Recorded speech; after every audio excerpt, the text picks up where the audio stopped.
Joining me now is Eric Geller. He's a cybersecurity reporter for Politico Pro, and Tara Maller, a former CIA military analyst who is now the spokesperson and senior policy advisor for the Counter-Extremism Project. Good to see both of you. Thank you for being with both of us. Tara, let me start with you.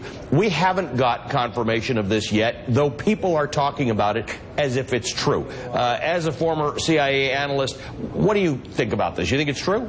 Sure. Well, the CIA isn't going to comment on the authenticity of the documents. If it is true, it's troublesome. It's troublesome because of the quantity of material released. It's troublesome because of the quality and details of the material released. And it's not troublesome, to be frank, from a privacy perspective domestically. It's troublesome because it's going to undermine potential counterterrorism operations, and it's also giving information to potential enemies, adversaries, and hackers out there to exploit these tools, at their own use. And so I think it's putting, everybody at greater damage and greater risk, and whoever is responsible for this needs to, be caught and punished for this release of information. I would have thought after the leaks at the CIA over time that they would have methods in place, but I guess a leaker's a leaker, right? You can get around technology. Absolutely. A leaker is a leaker, and this is a very, very high caliber leak in terms of the amount of information and in terms of what was released, if in fact it is authentic. I think this even goes sort of beyond the Snowden release in terms of, the quantity of material and the level of detail, if it is all true. And I think that you're going to see the intelligence community investigate and look into, if this is authentic information, how in fact it was given to WikiLeaks and how they obtained this material. It could also be from a foreign source or a foreign adversary. It could be that the Russians or another country was able to obtain this information if it's accurate and authentic, not necessarily somebody from the inside of our own intelligence community. Eric, I noticed on your webpage you ask people if they want to contact you securely, which many may want to do, particularly with journalists, that they should use apps like Signal and WhatsApp, which are encrypted. Now, WikiLeaks says the CIA and British intelligence are capable of bypassing the security in those kinds of apps even before the app itself can encrypt it. I didn't know before these leaks that was possible. What's your take on this?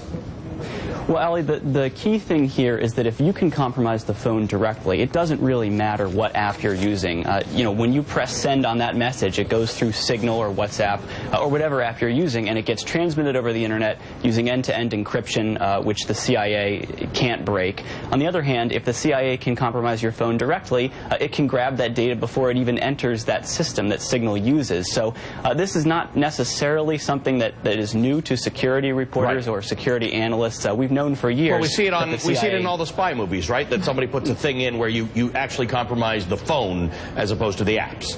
That's right, and I think that the big story here is that as more people are using encryption, this is the way that the CIA and the FBI and NSA have to do things. They've got to get onto the device directly because they can't grab this thing in transit for the most part. All right, Tara, the information, if it's valid, again, we haven't been able to authenticate it yet. What's the bigger danger here?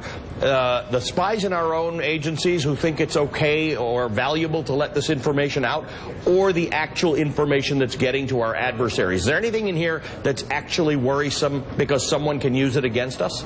It is worrisome because our counterintelligence operations, our counterterrorism operations rely not just on human intelligence, not just on signals intelligence, not just on open source intelligence, but in this day and age they rely on being able to do this sort of cyber technological intelligence gathering. And if individuals and terrorist organizations or on other fronts overseas are aware of the sort of applications or devices that are more or less susceptible to intelligence being able to glean that information, they're going to avoid those information channels. They're going to use other mechanisms. They may in some cases revert back to face-to-face channels of communication where we won't be able to get this information when the next attack is being planned. So there are not allegations here that any of this was being used domestically in this release. This was all about foreign intelligence collection, and I think it will have implications if it is true because it's giving information directly into the hands of our adversaries. So Donald Trump says mail things if you don't want anybody to intercept them. Eric, Jim Comey, FBI director, spoke at a cybersecurity conference outside of Boston today, and he talked about how how hard it's going to be to keep up with these security threats, as Tara was talking about, and maintain privacy. Listen to what he said. The cyber threats we face are enormous. I don't know if we can stay ahead of them. And I think to say otherwise would be hubris. We need to get better and faster at sharing information in appropriate ways. We need to make sure we have the right people on board to help us fight that threat. and we need to build trust between the government and the private sector. So, Eric, these are mutually exclusive goals. The FBI, the CIA, intelligence agencies trying to find better ways, as Tara has said, to get into people's conversations, and those of us who have just learned that perhaps your TV can spy on you. Where's privacy now? Is there any way? Can I have a private conversation with you somehow? Not on TV. Well, it's difficult. I mean, there's no perfectly private space. I mean, you know, the CIA, if they can get your TV to record you, you can't even just close all the doors to your house and have a private conversation.